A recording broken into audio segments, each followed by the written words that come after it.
what we can with what we have, Yes. where we're at. I like your nifty Clockwork Orange hat. That's fun. Well, you know, you got to pay respect to the old legends. Anybody Sure see that do. movie? Yes. I rewatched it recently and I was going, I went, fuck. I mean, pretty heavy and ahead of its time, you know? So I thought I'd just honor the man and grab a hat. For sure, absolutely. So I'll start with you. I would love to know, sir, about your acting journey. How did you get involved in this craft? I used to be an athlete and I hurt myself and I couldn't run for a year. I ended up going to visit a friend in LA, never been there before because I grew up in Australia. And thinking about being an actor in 1988 or 9 was like an impossibility. How do you do it? You know, because I used to watch everybody on screen, all the great old movies. You're all movie buffs, I'm sure. And I ended up going to LA and some people came up and go, hey man, you should be an actor. I'm like, how do you become an actor? Yeah. And somebody said, go to an acting class. And I met a woman that said, this is what she told me, and I say this with great dignity and respect to great actors, but she goes, I started going to the class, I didn't know what I was doing. And That's why you're going to the class, though. yeah, but not knowing what I'm doing, how I study, but I learned how to study. Mm-hmm. And there were some people in the class that were pretty famous people in the movies. And one day she stops me and she pulls me aside, she goes, you know, you could be another Marlon Brando. Now what she meant by that was that I had the masculinity and the femininity of the Brando-esque person. Because he was strong, but he had a little feline in him too, right? Anyway, that's what she meant. And I said, well, I got a shot to try this business. And I fell in love with the studying. And I found it intriguing to be in a room, like who was bad at school? I was horrible at school. Oh, God. But acting school made me interested. So I figured for anybody that's listening, especially the younger kids, if you like something, you become better at it, you know? So I kind of stumbled into it. And I went to meet a very famous director one day, not knowing shit about acting, but learning acting craft in the class. That person's name was Elia Kazan. Elia Kazan was an unbelievable director who directed James Dean, Marlon Brando and On the Waterfront, and Streetcar Named Desire. And he was about 80-something years old and he was making his final film. And I went to meet him, and I used to be shit scared of reading in front of people, you know, because I'm not a great reader, but I have to learn it and try and perform it. But back in those days, he didn't really read anybody. He just met me and he said, I think you could be in my movie and he would make you a great actor, you know? Which he did with Brando, James Dean, and many others. Anyway, at the end of the meeting, he goes, nice to meet you, and I left the room. It was like 45 minutes talking Greek, because it was an old Greek Armenian. And this is a legendary director, right? I get out of the office, I go to my manager's office, and she goes, there's only one guy that's going to play Nicolas Cage's brother, and it's you. And I just about fainted. But it didn't happen because he was too old to get insured by the bond companies, and I missed out on that opportunity of really learning from one of the greats. So that's how it began, and slowly, I got a show called Picket Fences, and then there was a few other things that happened, and Mobsters, which is a movie that I got in '91, and the career kicked off. So one of my favorite things, my favorite thing for anyone that's ever done one is Tales from the Crypt. God, that was one episode, you remember? Yes, with Clancy. Clancy Brown. Uh-huh. Anybody know Clancy Brown? Yeah. How bad? He's a badass. He was unbelievably eerie and wonderful in the famous movie with the sword. Yeah. What was it called? Highlander. Remember everybody remember with Highlander. what? Highlander. That's You- Highlander. you You know. remember him, the bad guy? Yeah. Great. Anyway, great actor. And there's some other guys there, John Tierney, and a few others. We had fun. I felt silly because we were playing zombies. I wasn't into zombie movies or anything, but I was with people that had been around, and you know, everybody wanted to do a Roger Corman movie or Tales of the Crypt. So I guess I joined the club. You did. It was so good. And it was so good. In fact, when I see you in Indy, because who's going to Indianapolis? Anyone? I know it's like a quick turnaround. No one here. Well, when I see you in Indy, I'm bringing my Tales from the Crypt poster. Yeah. He's like, finally, a Tales from the Crypt. And I told your manager, I said, get some Tales from the Crypt on this table, yo. And now I know I made it. You know. You know, you also did a stint on a show I used to watch a long time ago. Seventh Heaven. Anybody I just remember that they gave me too many lines.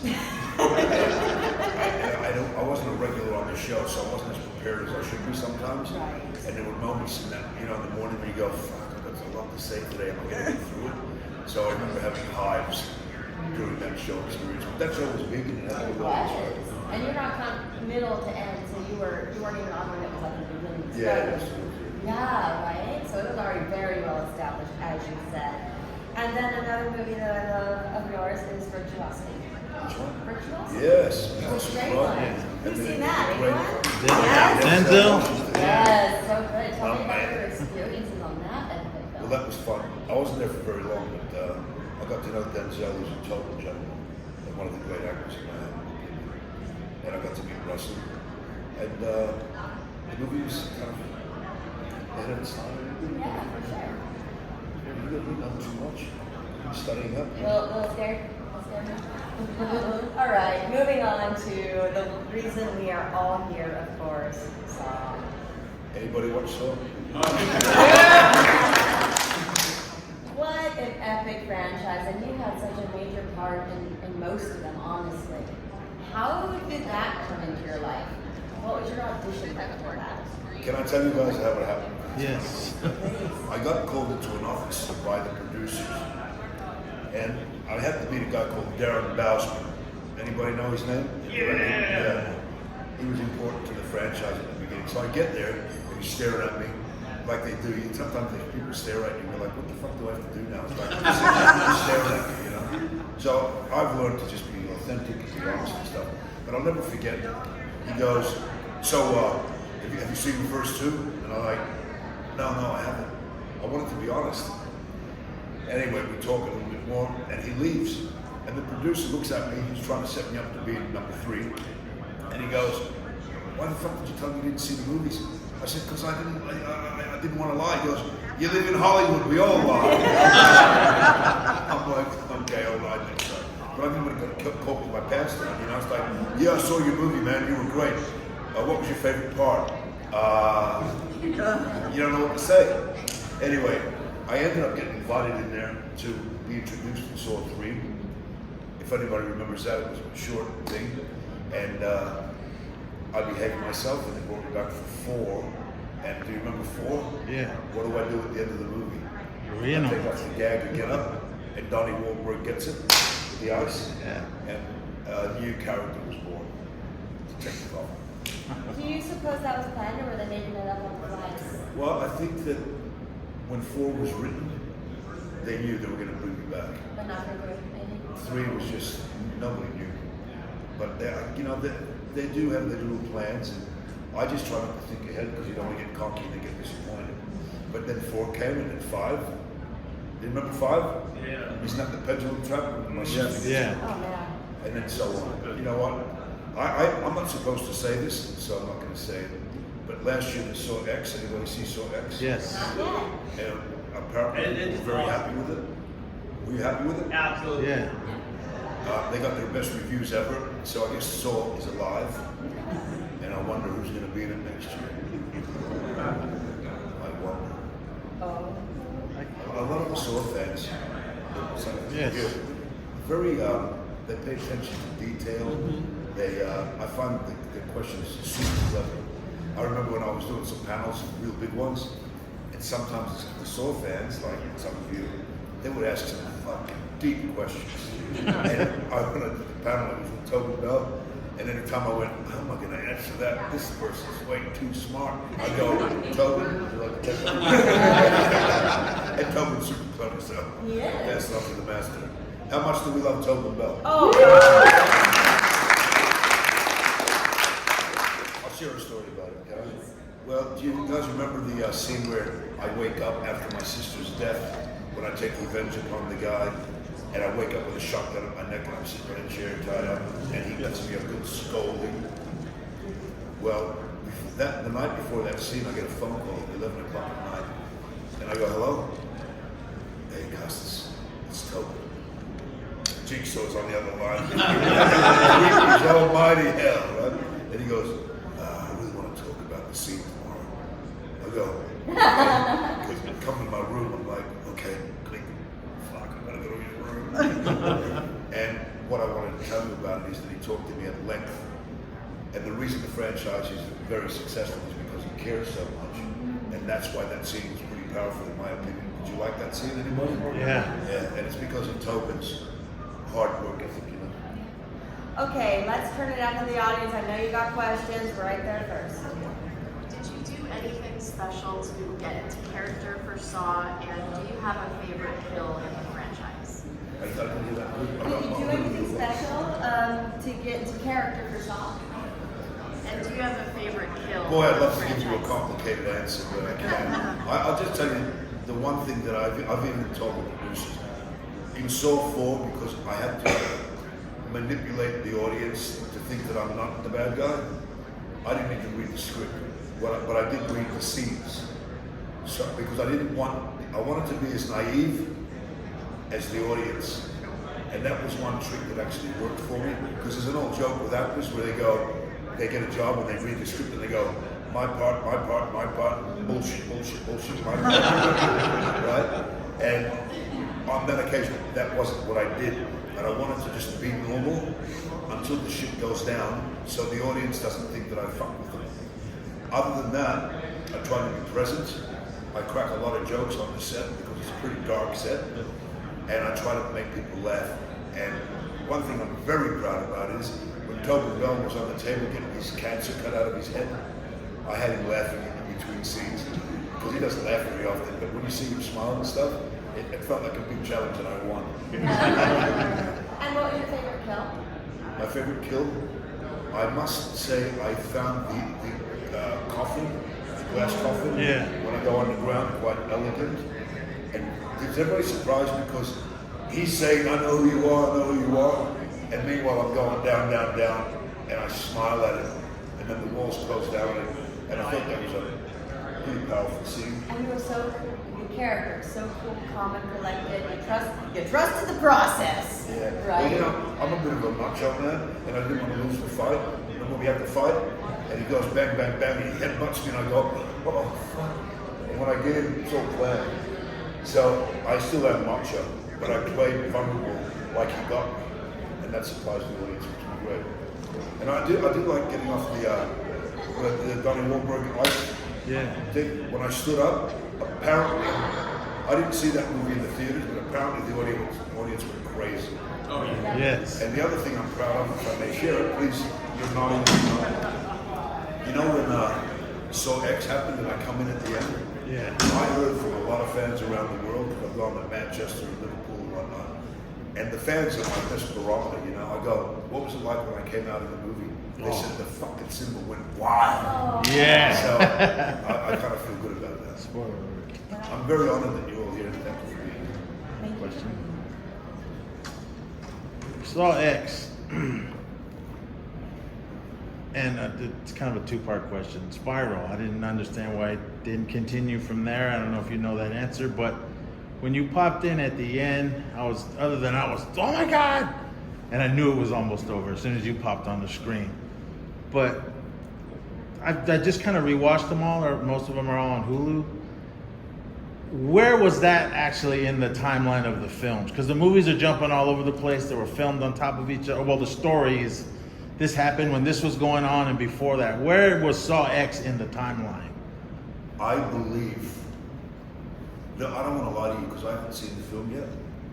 And because I've been traveling and working, I did my job and left. But I believe it might be, I don't want to lie, I don't know how they planned it, because the only way I'll know is when Saw 11 gets written.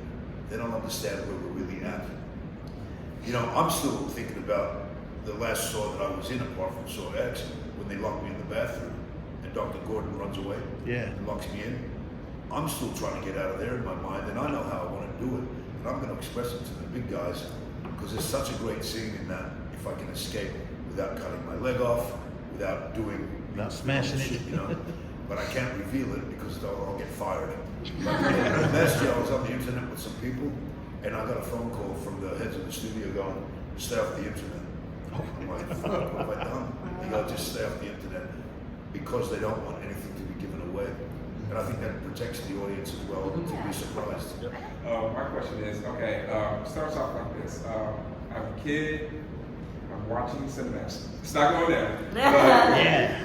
I've Tell me seen more, this Brendan. fever dream of a film. This ends up being Fist of the North Star. Could you tell me a little bit of your experience and how you got that role, and just overall any funny stories in regards to that? Dude, I was in Greece on holiday, and I get a phone call. You know, sometimes you have to earn the jobs. I'm in Greece by the sea, going my home country. You know, they get a phone call and they go, they want you for this movie, and you kind of get excited about it, you know. And I read the script and I went, this is pretty mystical and weird. And then I find out that it's a huge, at the time, comic book. So I get on a plane and I get straight to LA. I got 2 days to get ready. Then all of a sudden I realize how much fighting I have to do. And it's all that physical contact, you know, doing all that stuff. And I'm fighting with Gary Daniels, who at the time was training with a Sheldon monk that was hardening his bones. I ended up training with that monk for years afterwards. But every time I was doing the fight stuff, Gary's going boom, boom, with these very hard bones. All I can remember is my arms were so bruised, I was icing them every day. But I got the job because I fit the role, knew nothing about it, and on top of that, I end up with guess who? Malcolm McDowell playing the father, the master. So I got to meet him, work with Gary, and I think the fight stuff was pretty good. But boy, did I suffer on that. You were awesome in that role. Thanks for bringing it were up. very accurate to the character in the manga and in the actual anime, so you were highlighting that film for sure. I enjoyed it. I remember how sick the character was. You remember when he was torturing the Gary Daniels with the fingers? Yeah. And he's telling the girl, tell me you love me, and she's like not saying it, and I'm torturing him more. So I think they played the sickness good. That was a privilege, and I enjoyed that. It wasn't a big movie, but it looked pretty biggish, you know, in dark times. So thanks for bringing it up. Anyone else? I know we got more out here. No, now you're all shy? Okay, I'll keep going.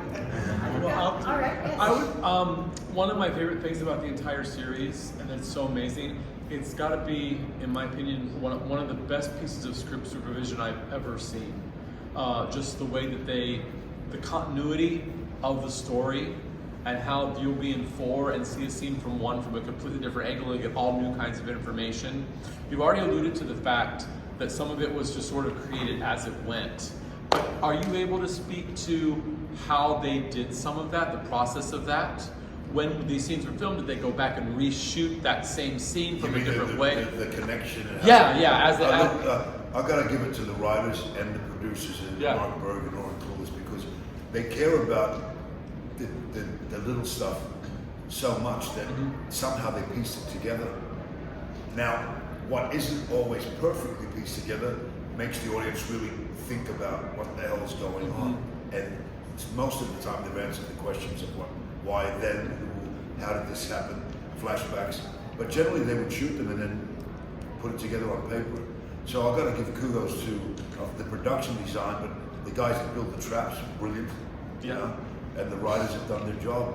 And if they keep doing it well, it's going to be the 3rd generation of Saw fans that are going to enjoy it, because they're in their 3rd decade now.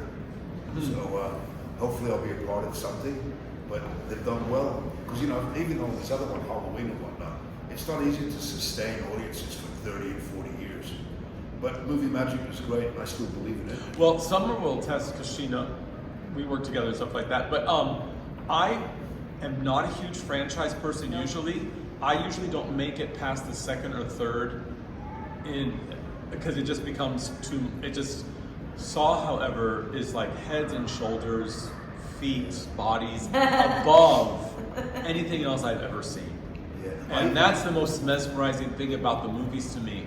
Right. And I have no problem with gore. I enjoy good gore. I enjoy no gore, whatever. But I've always thought with Saw, I hope I can say this right, because I don't have a problem with gore personally, but I think that the storytelling is so brilliant.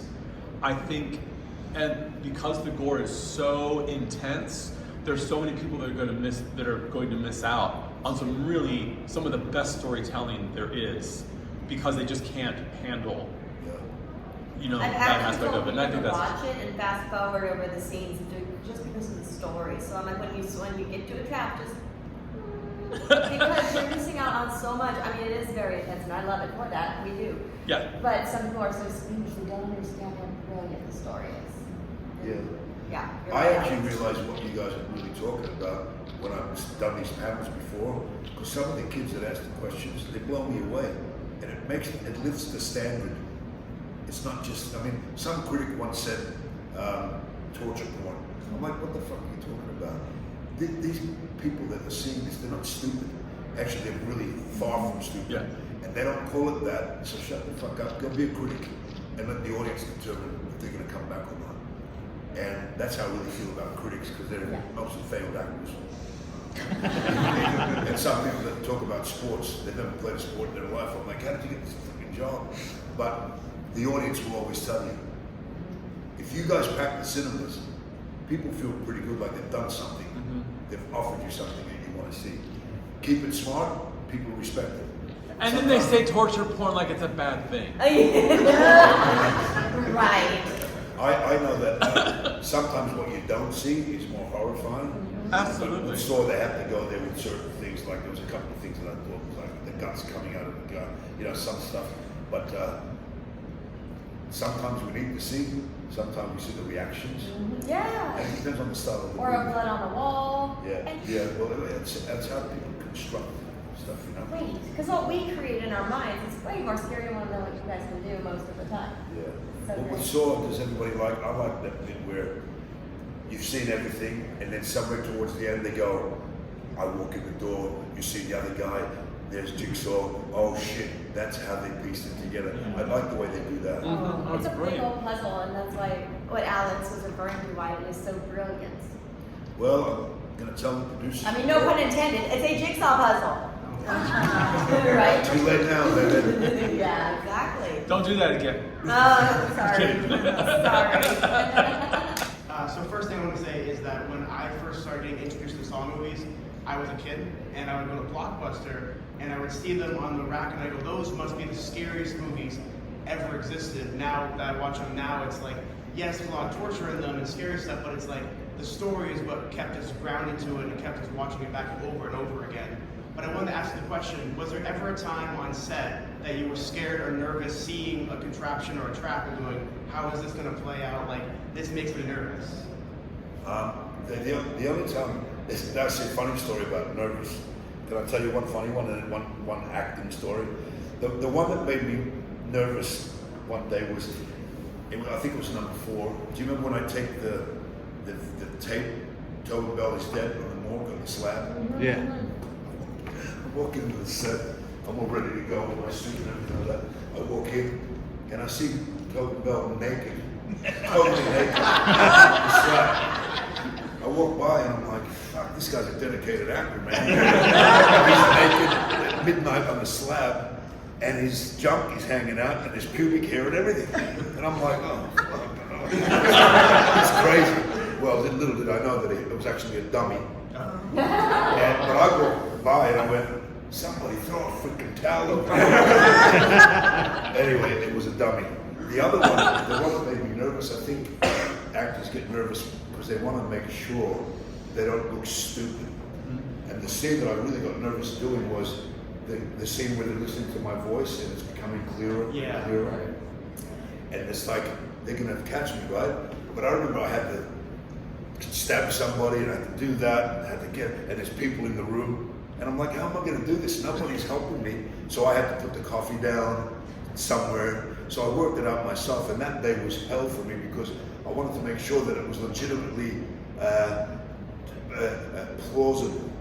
And that's why I had the coffee. I said, give me a cup of coffee to blind him, you know? Otherwise I can't get to her and then to him. So that kind of stuff makes me nervous. Was the coffee your idea? Huh? Was the coffee your idea? Yeah. Oh, you came up with that and said, I want to That was me. Oh, that's awesome. To save my own ass.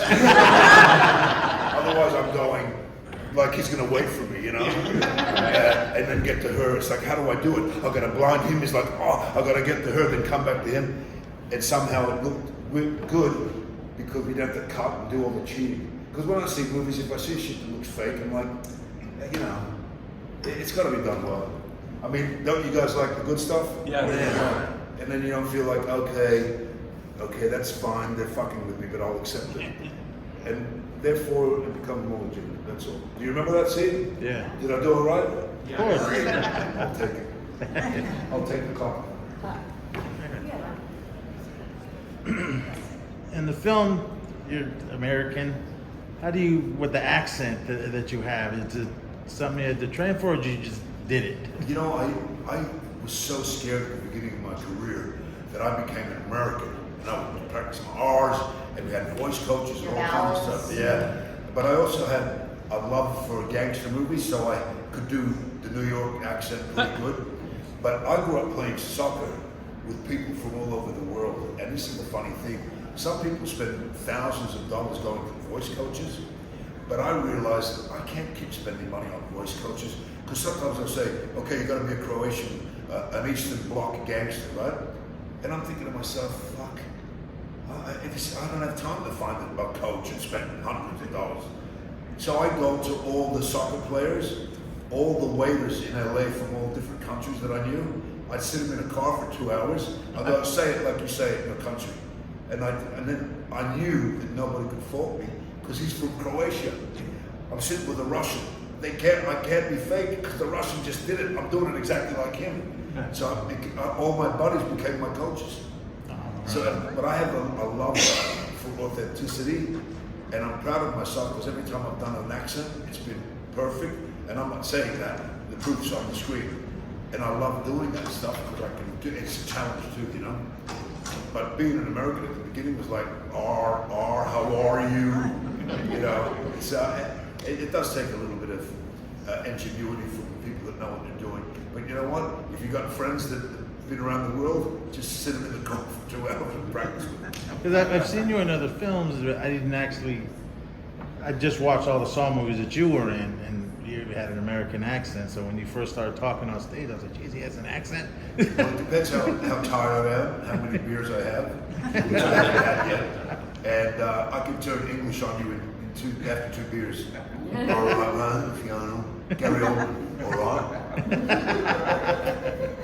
I love playing with voices, and it's actually enhanced my career, because I think you have to prove it to people, because a lot of people think, if they don't know you can do it, they don't think about it. And now I've been doing a lot of Russian stuff, and speaking other languages. It's a great challenge. And your friends who have taught you your accents, your dialects, do they watch your movies and go? Well, I think they do. Yes. They kind of compete, like the Russian with the Croatian. No, he was much better in my accent. You're not even real Russian. They start arguing. Young lady in the back, yeah. I was wondering if you have a favorite trap throughout the franchise. Any trap at all? Any of them. A favorite drop? Favorite trap. My favorite traps are the ones that I get out of. You know, rip my mouth out, right? The one in the coffin, I got out of that because it was planned. There's so many good traps. I'll tell you the impact of remember the pendulum trap? Oh. Yeah. Oh. That was the first time I saw the movie live with like 3,000 people in Vegas in a theater, right? The scene comes on, and then people are there, you know. The scene ends and it goes to black, and it goes bop bop, and the music comes up, and the cinema went fucking crazy. I felt like Elvis Presley. And I'll never forget the impact of that trap. So that one's one of my favorites because I saw the people enjoy it so much. Going, we're getting ready for a great ride. That was the first scene in the movie, right? So that kind of stuff's nice I think when you feel the audience, it's even better. For sure. Did they know you were there? I think they did. Can I tell you a funny story? Yeah. I'll come to you.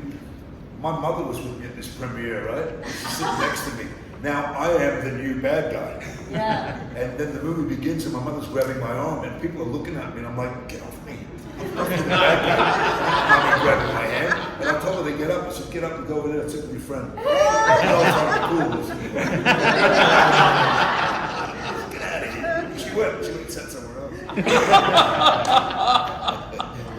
Yeah. So going back to the coffin trap, like, how were you like, I'm watching you, I was like, oh my god, I'm getting claustrophobic. It was horrible, but I tried to stay calm because that glass stuff was rubber the lights was boiling hot, so it was hot and there was no air.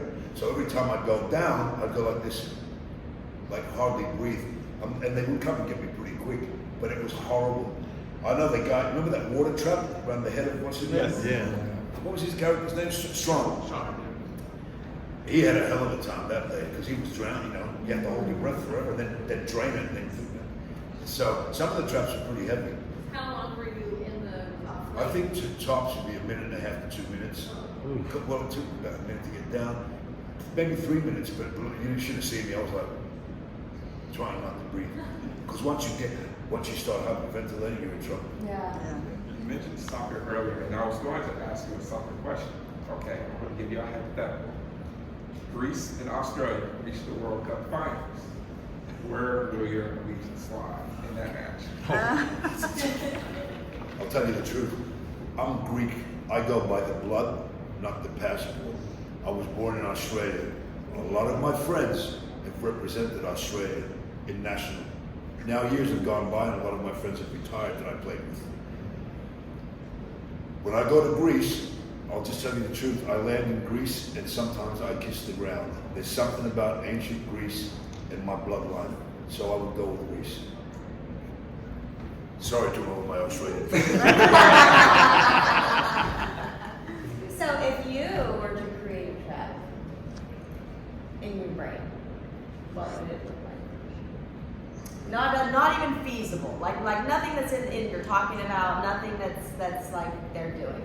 If it was somebody that I had a disdain for, I did a scene for a TV show once that I didn't end up doing, but the scene was at the end of the scene, and I'm playing super evil guy, and my sister's about to shoot me, and I talk her down, and take the gun away from her, and I tell people to get chains, and in the scene, I chain my sister to a couple of trucks, and they drive off and return it.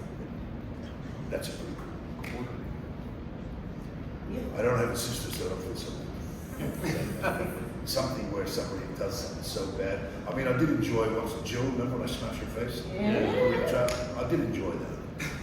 That was a good factor. Well, she hurt me, and I had to hurt her back. Yeah. I loved ingenuity and how you got out of that trap. Yeah. That was I was like, oh, he's done. He's so done. Is that the one with the face? Uh-huh. Was everybody surprised at that? Because I thought that was pretty clever. I was so There was surprised. nothing else for me to do, but that little bar. So Was that heavy that you had on? The or- real one's heavy, yeah. It's super uncomfortable. Just having it on your head, you know, and trying to move, it's like ridiculous. Like- and then they have a fake one, which is a little easier to handle. If the one, if you had to, like, could you just pull it off yourself, or does someone have to come and take it off? Oh, Yeah, they they have strap the it, one they they have to strap get it. it. Yeah, the heavy one they have to get it because that's secured, they're not secured. But let's put it this way. All I can tell you is I'm still alive, and hopefully I'm coming back. Hope so. Yeah. And I hope that makes some people happy. Because I've met some people and they've said, we love you, but we hate you in the movies. So I guess I must be doing something right. Yes, absolutely. All right. Anyone else? Scanning. Yes. I'll ask this question. Does Hoffman, when you're playing Hoffman, does he consider himself the villain? Because you're kind of sucked into the jigsaw thing in the beginning after you're avenging your sister. You do a bunch of horrible things, but then you're also getting screwed with by some of the other accomplices. Obviously, you kill the FBI agents because they're onto you.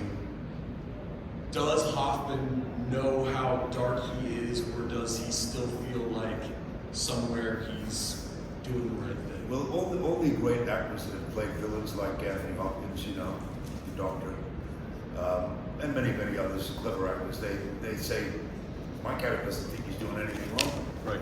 He's on the righteous zone. Now, I was in the righteous zone with my sister, but when he taught me that my anger is not discipline, which is in the Bible as well. If you're blind with anger, you're going to make a mistake. So, learning to do it without the anger is probably the trick. But I don't think bad guys think they're doing shit wrong, you know? And I think that allows their conscience to handle it until they meet their maker or Satan.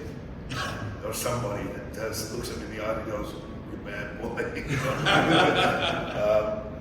So that's I think that's a trick of acting, and you're doing something normal which makes you more crazy to the audience because you don't think there's anything wrong with it. Have you ever seen any of those shows where they're interviewing serial killers? When they're laid back and cool, like what's his name with the mustache that chopped his mother's head off? Kemp. I mean, he's talking to you like he's one of the most intelligent, laid back kids in the world, and he chopped his mother's head off. She was rude to me. There's nothing wrong with what I did. So, psychotic people have a tendency to not really know what they're doing. They know what they're doing, but they don't think it's wrong.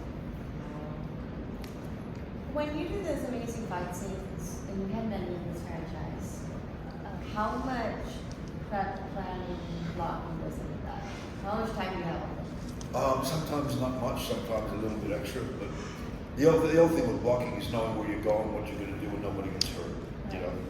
And then you take your chances, and hopefully everybody is studying where they're supposed to be and whatnot. I mean, I've seen some terrible accidents where you got to go left and the guy steps on the wrong side, boom, your nose is over here. In Fist of the North Star, there's a scene where I'm fighting at the end, the big fight scene, and Gary Daniels is doing all these spinning kicks, and he's a brilliant kicker, you know? So I had the distance all day long about this far away, bang, bang, bang. And my stuntman was dying to do some work because I was doing it all. And I looked at him and he goes, "Get in there." I'm like, okay. And he goes in there, second spinning back kick, his nose was over here. Because he wasn't practicing all day. So safety first. What's the funnest scene that you shot on Saw? Ever? Or in Saw? On any of them. In Saw? Any of your movies. On Saw. I think drama-wise, the one with Tobin where he's got the gun and he's telling me about the philosophy of what we're doing. Otherwise, the coffin scene was a great thing because the fight was good and it looked like I lost, but I didn't. There's a lot of memories. I just think that we're privileged to have these jobs, and when we work with good people and the audience gets pleased, I call it movie magic. I think we all still believe in movie magic. Right? Yeah. So that's all I can say. Another major part of the franchise in the beginning is Amanda, and the great Shawnee Smith, of course. You haven't worked with her like as much as Tobin and some of the others, but any memories or stories? She's just great to work with. I remember when she confronts me because there's a jealousy between us, right? Yeah. And she called me Knuckle Dragon, Yes. Gorilla or something like that. I just love the way she did it, and I love the way that I reacted to her. It's like we could be brother and sister, or we could be lovers, but we have scorn because we're fighting over Jigsaw's love. Right. He's the father. Yeah. And who's going to be the favorite? Yeah. By the way, he's the daddy. You know, my nickname is on the internet, Daddy Hoffman. It's kind of cool. Can we all call you that? No. Yeah, I'm your daddy Hoffman. Was there any time, and you don't have to mention names of anybody or who did it, but were there any times on set that people just kept bickering back and forth, it should be like this, should be like this? Was there any times that actors or even the producers were like arguing about what should happen? Yeah, there's been a few. There was that thing with Strong one day, he didn't want to do the scene the way it was written. And I just went along with whatever he wanted to do, and then the producers came on set and said, "No, we're doing it the way it's written." That was the most controversy I've ever seen. But usually people that want to do the best have to put their 2 cents worth in. Because ultimately it's not about you, it's about the story and making the scenes better. Some actors aren't always like that, but that's the way I want to work. How cool was the Wahlberg? Donnie? Yeah. Yeah, it's hysterical. Yeah, I'll tell you, I know we have to finish soon, I think, but Few minutes. yeah. We're good. Okay. When he was on that trap, you know, with his Yeah. ice box, standing up on his tippy toes, and I'm in the chair pretending that I'm. I always gagged up a lot, so when I take the gag off, I was saying some shit that was funny apparently, and he hated me because that was a fake beard, and the fake beard's is itchy because you got a glue on. And if you laugh and you start sweating, they start to peel off.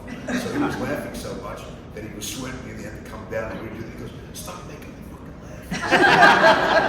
Because his beard kept peeling off. And then they had to go gonna let me like that on his face, and I just kept going. He hated it, but that was good torture. Yeah. He's a good dude. He's a good dude.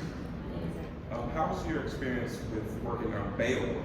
Like that looks like such a unique experience filming that type of film. Did anybody see that movie? Yeah. That was one of the greatest experiences of my life because I'm working with Anthony Hopkins, John Malkovich, Ray Winston, one of the great English actors, Brendan Gleeson, the Irish actor from Braveheart, and a couple of others. And, Angelina. All they did was tell stories, and these guys have been around. So I was like a big kid listening to their stories all day long and then working with them. They're all brilliant professionals, really cool. The movie was done in a room like this, so we weren't out in the wild like that. So that was a bit weird, with the special uniforms on, motion picture capture. We had to glue our faces all day. We had like little dots glued here, all over our faces. We had a special mask made, and there was holes in the mask, and they go like that to your face with the glue, and then put the little things on for the computer stuff so we could tap. And we had to attach it with an electronic thing, and then we had this thing glued on our head. So it was a bit uncomfortable. The funny thing was, I was there for about a week, and then Sir Anthony Hopkins comes, and John Malkovich, they begin on the same day. And no matter how big a star you are, you have to go through the same process. You have to wear like a wetsuit, like if you go surfing. And then they have to put this electronic thing here that hooks up to the headpiece. And then they have to put the mask on you to do the glue. So it's about 3 hours every morning, like 4 people are working on your face. And one day we were sitting there, we were all talking like normal. Then they come, and the whole set in the morning's quiet because they're all nervous, and it's Sir Anthony Hopkins and Malkovich. And I don't know why I did this, but I just started talking because I got nervous. I'm like, why the fuck is everybody so nervous? I gotta crack a joke. And I go, and Malkovich and Hopkins are facing that way, getting all this stuff done.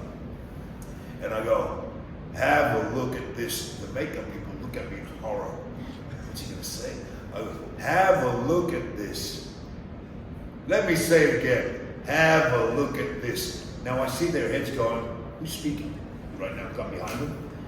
And before they turn around, I go, Sir Anthony Hopkins and John Malkovich, look as ridiculous as the rest of us. And I saw them both go from the back up. It broke the ice. And then those two, they wouldn't stop telling stories. They were hilarious. They were funny guys. They want to have fun like me and you know what I mean? So it was a lot of fun with them. Anthony Hopkins had the greatest stories. He was a chatterbox. At one point he goes, am I talking too much? And everybody that was listening just, no, keep going, keep going. Great guy. Okay, I have a couple of wrap-up questions for you, and I'll let you go get back to your table, okay?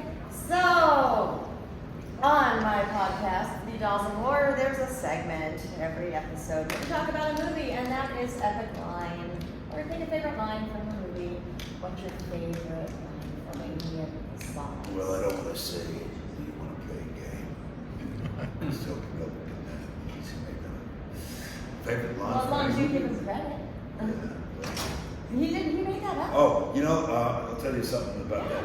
You know how he goes game over in a lot of the things? Yeah. Well, it came my turn to say game over, and I'm like, well, I don't want to do it like him. How am I going to do it? And it's the simplest thing. So I was practicing it all day long, going game over, game over. I ended up going up to the director, Darren Bousman. I went, can I change the line to gay mover?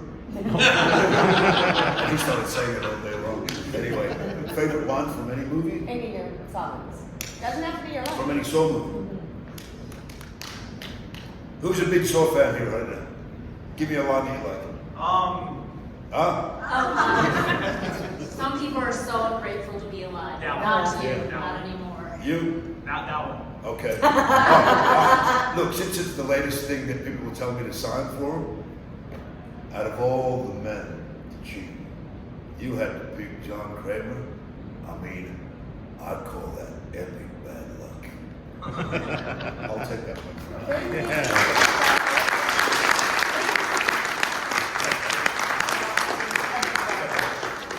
That's great. And last but not least, what is a piece of advice you would give your kid? My character? Don't be careless Yeah, that's a good one. and don't kill with anger. Be cool, don't be a fool. You can follow the rules of don't Amen.